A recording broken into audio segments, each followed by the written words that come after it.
Amerika Xalqaro Diniy erkinlik komitetining komissari Nuri Turkel Amerika şirketlerini Uyg'urlarning qul emgakchilarga aylantirishiga qarshi o'rindan dast turishga chaqirdi. Nuri Turkel apandi New York vaqt gazetida Uyg'urlarning majburiy emgak silinish masalasi haqida maxsus maqola e'lon qilib, Xitoy hukumatining uzun yillardan beri majburiy emgakni rayonga qaratgan siyosatlarning muhim nuqtalarining biri qilib belgilaganligini, hali ham millionlagan Uyg'urlarning lagerga qamalish va majburiy qul emgak silinishdek reallikdan qochib qutulmayotganligini bayon qilgan. U Amerika Trump hukumati buningga qarshi turish uchun keskin tadbirlarni olgan bo'lsa-mu, biroq shirkatlarning buningda tadbir qo'llanish mas'uliyati borligini bildirgan. Nuri Turkel apandi Joe Biden hukumatining Uyg'urlarning majburiy emgak silinish masalasiga jiddiy qaraydiganligidan bishorat berganligini tilga olgan va maqolasi oxirida 2. Dunyo urushidan buyangi bir millatga sistemalik ziyonkashlik qilish yuz berayotgan hozirgidek xalqaro bir paytda Amerika shirkatlarining buningga qarshi o'rindan dast turishi eng to'g'ri tanlashdir degan.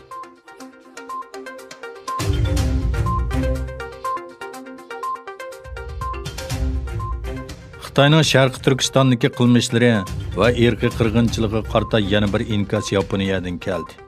Yaponiya kabinetining bosh kotibi Kato chorshanba kuni Xitoyning o'z ichiga olgan xalqaro jamiyatda erkinlik, kishilik huquq va qonun bilan idora qilish qatorliq universal qimmat qarashiga hurmat qilishning muhimligini bayon qilib mundaq dedi. Biz Xitoyning Sharqi Turkistondagi kishilik huquq masalasiga ko'ngil bo'lyapmiz. Kato yana Yaponiya bu masaladagi maydonni Beijingga aniq yetkazadi dedi.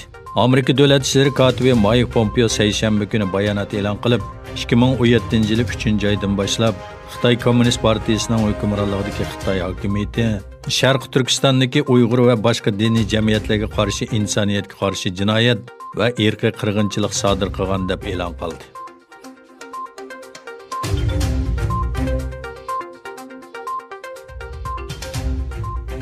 Xitoyning Yunnan o'lkasidagi bir maktabning kirish eg'izida pichoq hujumi yuz berdi.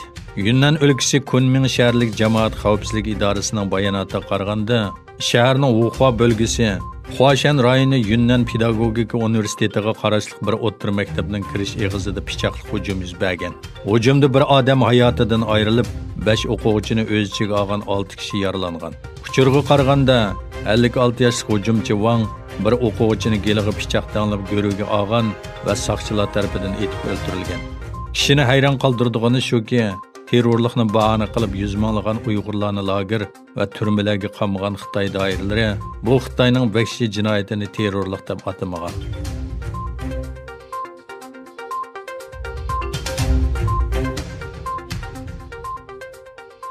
Saudiya Arabiston Rossiyadan eshib 2020-yil Xitoyning eng chong neft bilan ta'minlaguvchisiga aylandi.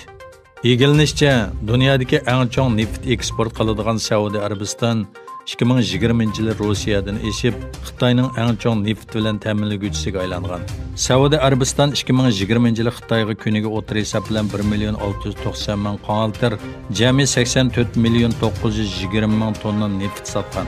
O'xshash mezgilda birinchi bosqichlik savdo kelishimining ta'sirida Amerikaning Xitoyga qilgan neft eksporti 3 hissasidan eshib, kuniga 394,000 qonaltir, 19,960,000 tonnaga yetgan.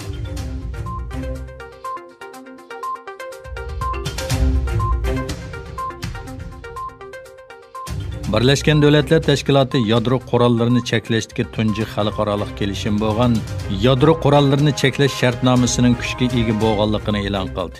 Birlashgan Davlatlar Tashkilotining bosh kotibining bayonotchisi Stefan Dujarric yadro qurollarini cheklash shartnomasining juma kunidan boshlab yo'lga qo'yilganligini e'lon qildi.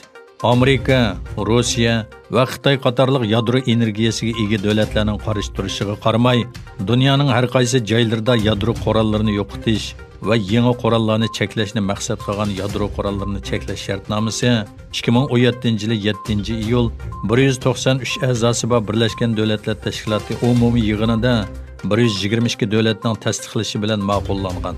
Yadro qurollariga ega bo'lgan Amerika, Rossiya, Angliya, Xitoy, Fransiya, Hindiston, Pokiston, Shimoliy Koreya va Isroil bu kelishimga imzo qo'ymagan.